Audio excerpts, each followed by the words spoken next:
Hi, this is Neil Ronahan, Director of Internal Report, and here's the video review for The Legend of Zelda Skyward Sword.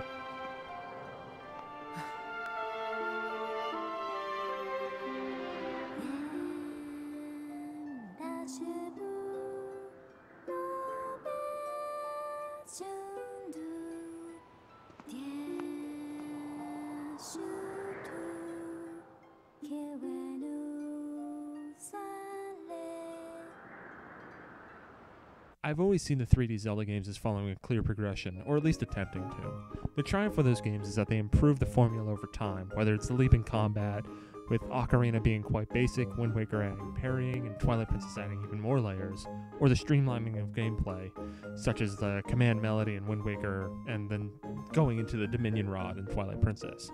Those types of improvements are integral to the latest Zelda game, The Legend of Zelda Skyward Sword, which carves its own path as the next great game in the series.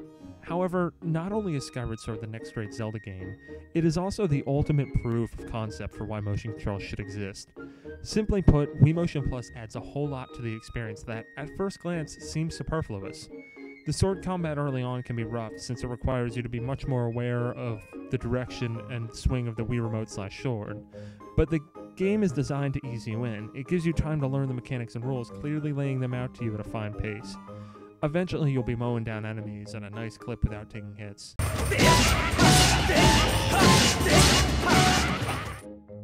It's a challenging system, especially when you have to deal with shields that can weaken and break if you mistime your parry with the nunchuck. The weapons you gain all have their own nuance to them as well. Bombs can be thrown or bowled, and Motion Plus even reads subtle tilt, allowing you to play bowling for bokoblins. Because of the flexibility of the weapons you acquire, there are often multiple ways to solve puzzles and fight enemies. One person might use the beetle to flip a switch, while another might use a slingshot.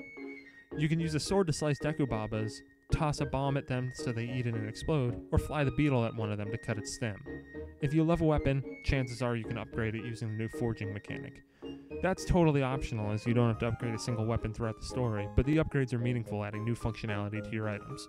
For example, the slingshot gets a scatter technique that fires off multiple seeds at once you charge it up. The line between the world and dungeons is blurred throughout all of Skyward Sword. Each of the game's main adventuring areas are like dungeons in themselves, as you'll have to solve puzzles, fight enemies, and fight mini-bosses before you even make it to what older games would label a dungeon. This setup allows dungeons to be significantly trickier and much more focused. The amount of creativity expressed in the dungeons and the overworld is wondrous.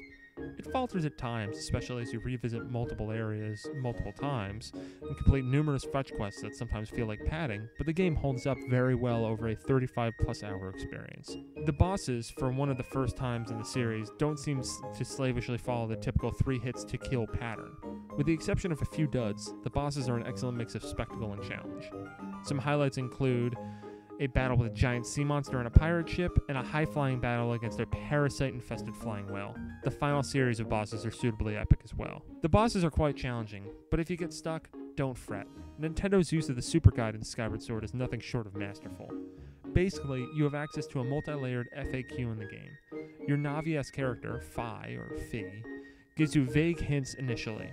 Then, after some time, she spells it out a little more clearly. And if you get really stuck, you can back out to Skyloft and view teasing hint videos at a Sheikah Stone, much like an Ocarina of Time 3D. I won't go too deep into the game's stories, but I will say it does indeed link to the series as a whole. It doesn't have moments that rival the gravity of Wind Waker, but it tells a coherent story that features well-directed cutscenes and fantastic dialogue.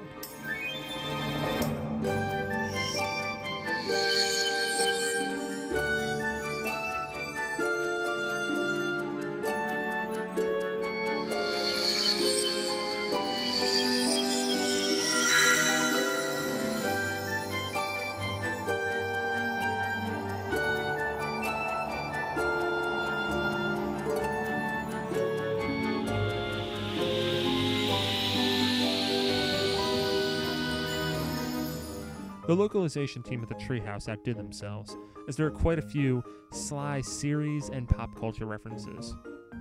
Skyward Sword is an epic, the sort of epic you call out of work or school for a few days to complete. A focused playthrough will take you north of 30 hours, and if you try to 100% the game, there is a 50+ hour quest to go through. Throw in the second quest, dubbed Hero Mode, and there is a lot of game to play. Not only is The Legend of Zelda Skyward Sword the ultimate Zelda game, it's also the ultimate Wii game. You can see bits and pieces of nearly every other Zelda game and any game Nintendo has worked on with motion controls, from Super Mario Galaxy and Wii Sports Resort to Wii Music and Animal Crossing. If you bought a Wii, you owe it to yourself to get this game right away. After all, isn't one-to-one swordplay what made us all excited about the Wii in the first place?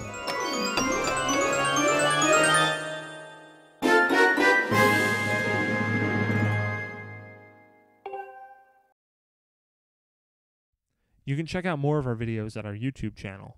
You can also go to www.nintendoworldreport.com for all the latest in Nintendo coverage.